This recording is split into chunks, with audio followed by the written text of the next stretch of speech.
People who watch the channel regularly will know I'm a bit of a fan of the Beretta 92 in all its versions and guises. And when I was sent this week's review gun from the nice guys and girls from Rolleries, I was a little bit like a dog with two tails. It is the all-metal Beretta M9A3 from Umarex, just in time for the second lockdown. So it's back to short-range shooting in the garage.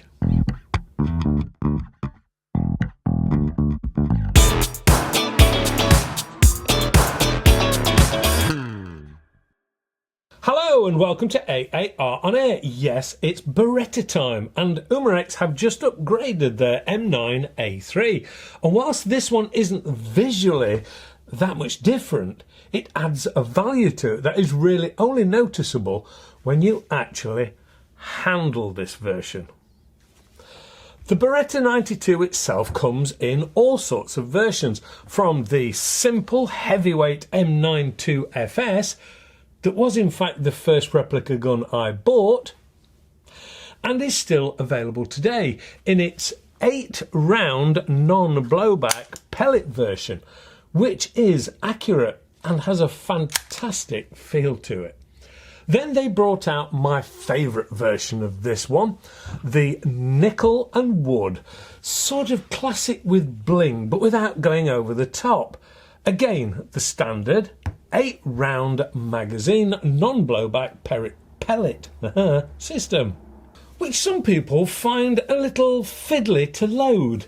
All I say is get yourself a speed loader and turn the job into a real breeze. Simply slot in your standard Umarex magazines into the speed loader, then drop in your 177 pellets. Give it a little shake and the pellets find themselves going in head first, straight into the two magazines. Now this is done either by witchcraft or thanks to one or other of Newton's laws. And before someone writes in, it is the law of universal gravitation. Anyway, enough of that. Then you just need to press them home with this little tool and voila!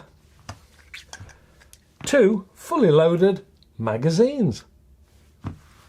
Yeah, okay, I hadn't seen these before either until Karl at Vector showed me, and I'd been fiddling around with these magazines for years. Anyway, if it's realism you want with your Beretta 92, you're going to want the blowback action. This means you're going to be heading down the BB route. And whilst this could be at a loss of a little accuracy, which we'll check out later, often the realism is worth the trade-off. Then you have the FDE version, which I think is really striking in its sand-coloured design. This does have a full weight dropout magazine, again in sand colour, holding the CO2 and a full 16 rounds of BBs. All of this is creating a really nice package, which to someone who loves his Berettas is so tempting. Then of course there is now this, the new M9A3 FDE in all its full metal jacket, so to speak.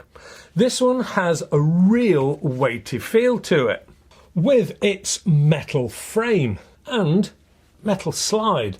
Outwardly, there is no noticeable difference until you do in fact pick them up, and the weight difference is immediately noticeable. The lighter original version weighs in at 850 grams without the BBs or CO2, but the new one goes over the kilo mark at 1,083 grams unloaded. And whilst I still love the original, the full metal really adds to that overall realism and feel. Let's do the walk around, shall we? And a bit of a refresh of the M9A3.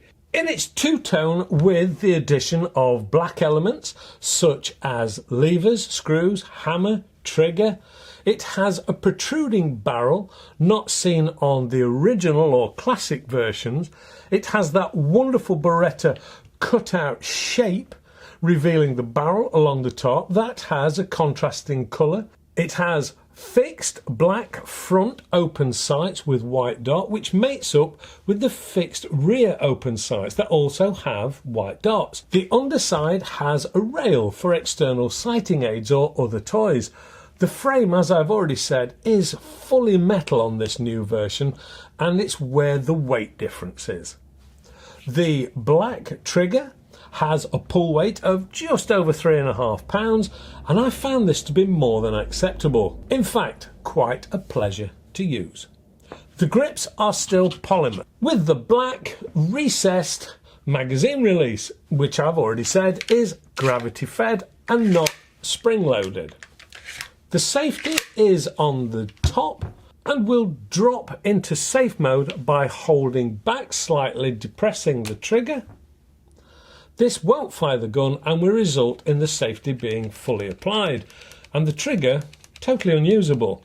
To drop it back into fire, simply flick the dual-sided safety forward, revealing the red dot, and the gun is ready.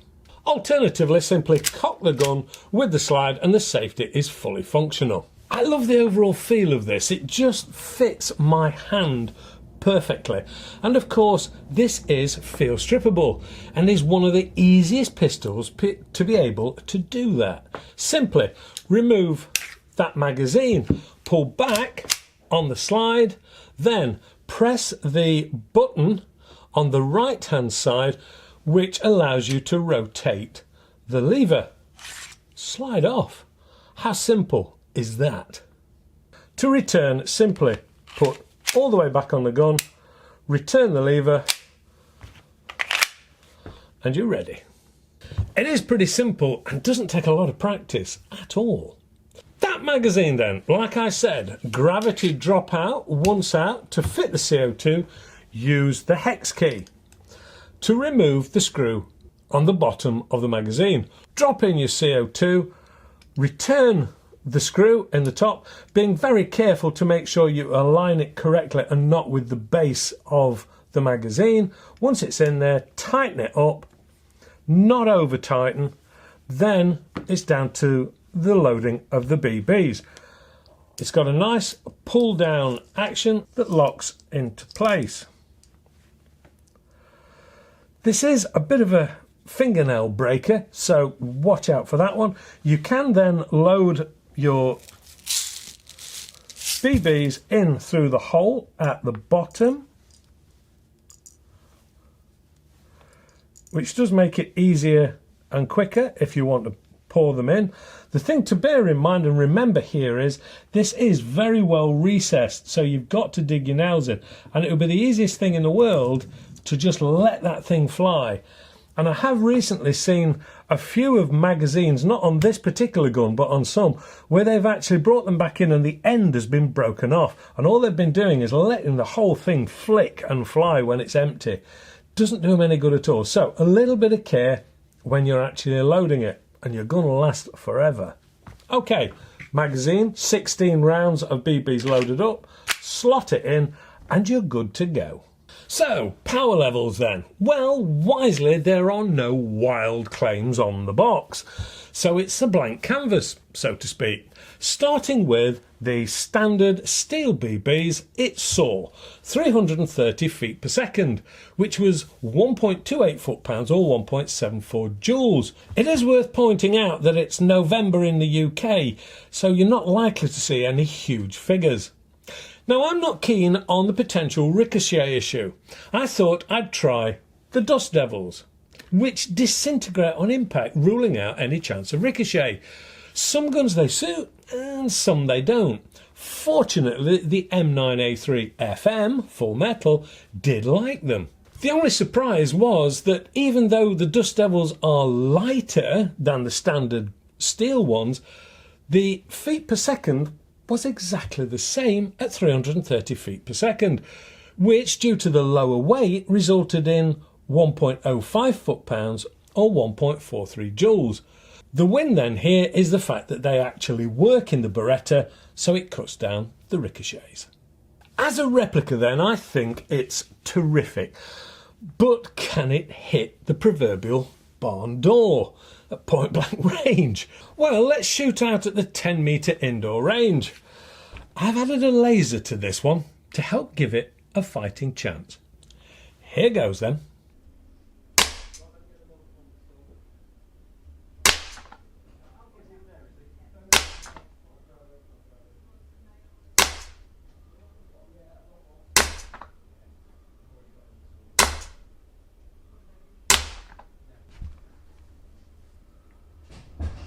To be honest, I'm quite happy with that result. This is a BB gun after all, and at 10-metre distance, that's really not bad.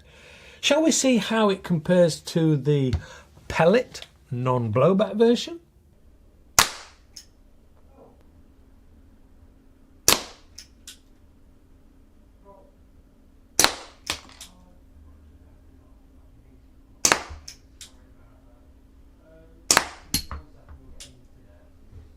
As I would expect, the pellet version has the edge, but of course you lose the blowback experience.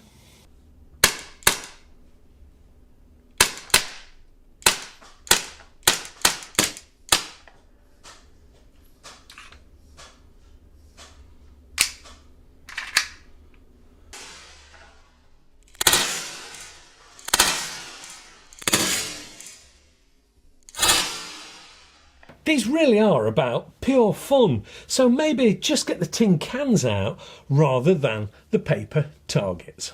Yes, I admitted from the start I love the Berettas, and I did and still do like the M9A3, even in its lighter version. The full metal jacket version does give it the edge as far as I'm concerned, with that extra weighty feel to it. Price difference? The new all-metal version will set you back around £197 UK, with the lighter version being lighter on your budget too, coming in at around £165 UK. Any of these should last you years and years because the quality is really very good. These pistols are so collectible and the quality makes them a pleasure to use and own. Not forgetting, of course, the ability to keep shooting through lockdown, either indoors or even outdoors in a small garden. Hopefully you've enjoyed this review. If you have, please give us the thumbs up. Don't forget to subscribe. Hit the old alarm bell. As always, check out the whole host of places to get involved with. Thanks again to Vector Air and Rotheries for the loan of these amazing pistols. If you get the chance, check them out. Who knows, you may join me in being a bit of a Beretta nut. Stay safe and shoot safe. I'll see you next week. Thank you so much for watching.